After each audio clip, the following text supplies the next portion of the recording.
Atos dos Apóstolos, capítulo 40. Paulo apela para César. Tendo, pois, Festo assumido o governo da província, 3 dias depois subiu de Cesareia para Jerusalém, e logo os principais sacerdotes e os maiorais dos judeus lhe apresentaram queixa contra Paulo e lhe solicitavam, pedindo como favor, em detrimento de Paulo, que o mandassem vir a Jerusalém.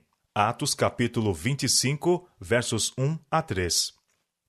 Fazendo esse pedido, tinham como plano armar-lhe ciladas no caminho para Jerusalém e matá-lo. Mas Festo tinha alto senso da responsabilidade de sua posição, e cortesmente se eximiu de enviar Paulo. Respondeu não ser costume dos romanos entregar algum homem à morte, sem que o acusado tenha presentes os seus acusadores, e possa defender-se da acusação. Atos capítulo 25, verso 16. Declarou brevemente que partiria para Cesareia. Os que, pois, disse, dentre vós têm poder, desçam comigo, e se neste varão houver algum crime, acusem-no. Atos capítulo 25, versos 4 e 5. Não era isso que os judeus desejavam. Não haviam esquecido sua anterior derrota em Cesareia.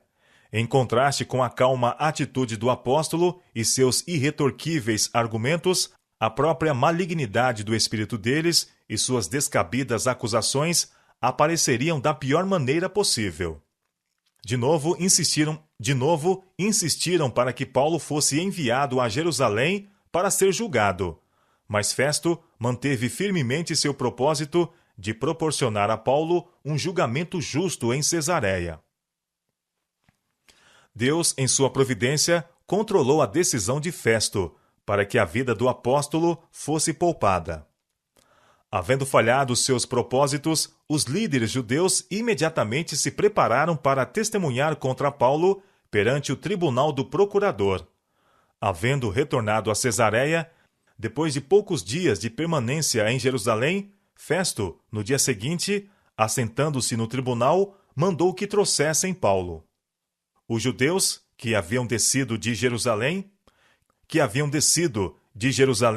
o rodearam, trazendo contra Paulo muitas e graves acusações que não podiam provar. Atos capítulo 25, versos 6 e 7. Estando nessa ocasião sem um advogado, os próprios judeus apresentaram suas acusações. Ao prosseguir o julgamento, o acusado com calma e mansidão mostrou claramente a falsidade das acusações. Festo compreendeu que a questão em consideração se prendia inteiramente a doutrinas judaicas e que, convenientemente entendido, nada havia nas acusações feitas a Paulo. Pudessem elas ser provadas que merecesse sentença de morte ou mesmo de prisão. Contudo, viu com clareza a tempestade de ódio que se levantaria se Paulo não fosse condenado ou entregue às mãos deles. Festo, querendo comprazer aos judeus, voltando-se para Paulo, perguntou se estava disposto a ir a Jerusalém sob sua proteção para ser julgado pelo Sinédrio. O apóstolo sabia que não podia esperar justiça do povo que, por seus crimes, estava atraindo sobre si a ira de Deus. Sabia que, como o profeta Elias, estaria mais seguro entre os pagãos do que com os que haviam rejeitado a luz do céu e endurecido o coração contra o Evangelho. Cansado de contendas, seu ativo espírito mal podia suportar as repetidas delongas e fatigante retardamento de seu julgamento e prisão. Decidiu, pois, valer-se de seu privilégio como cidadão romano e apelar para César. Em resposta à pergunta do governador, Paulo disse: Estou perante o tribunal de César, onde convém que seja julgado. Não fiz agravo nenhum aos judeus, como tu muito bem sabes. Se fiz algum agravo, ou cometi alguma coisa digna de morte, não recuso morrer. Mas se nada há das coisas que estes me acusam, ninguém me pode entregar a eles. Apelo para César. Atos capítulo 25, versos 10 e 11. Festo nada sabia das conspirações dos judeus para matar Paulo, e ficou surpreso com este apelo a César. Entretanto, as palavras do apóstolo puseram fim ao julgamento. Festo, tendo falado com o conselho, respondeu: Apelaste para César? Para César irás. Atos capítulo 25, verso 12.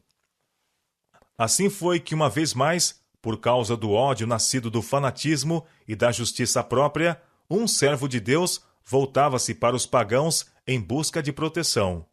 Foi esse mesmo ódio que forçou o profeta Elias a buscar socorro da viúva de Sarepta e levou os arautos do Evangelho a volver-se dos judeus para proclamar a mensagem do Evangelho aos gentios.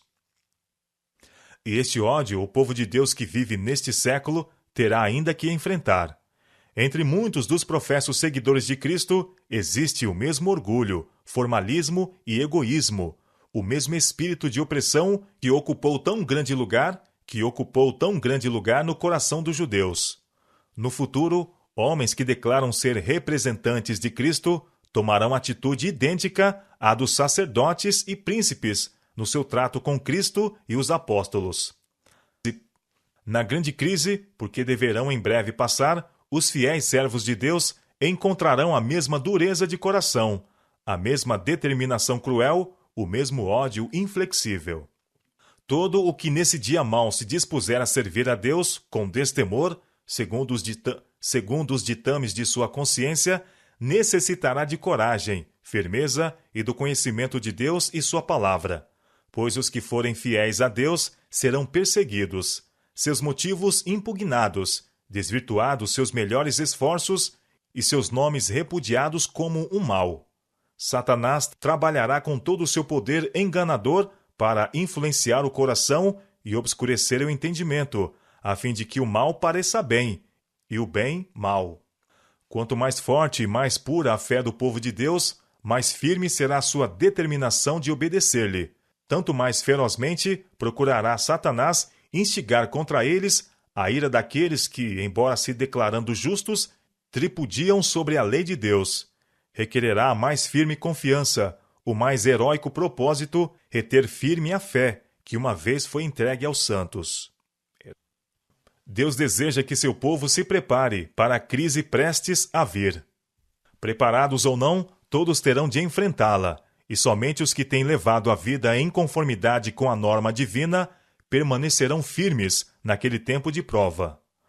Quando legisladores seculares se unirem a ministros religiosos para legislarem em assuntos de consciência, ver-se-á então quem realmente teme a Deus. Para legislarem em assuntos de consciência, ver-se-á então quem realmente teme a Deus, quem realmente teme a Deus e o serve. Quando as trevas são mais profundas, mais resplandece a luz de um caráter semelhante ao de Deus. Quando toda a demais confiança falha, então se verá quem tem uma confiança permanente em Jeová. E enquanto os inimigos da verdade estiverem de todos os lados observando os servos do Senhor para o mal, Deus estará vigiando sobre eles para o bem. Ele será para eles como a sombra de uma grande rocha numa terra sedenta.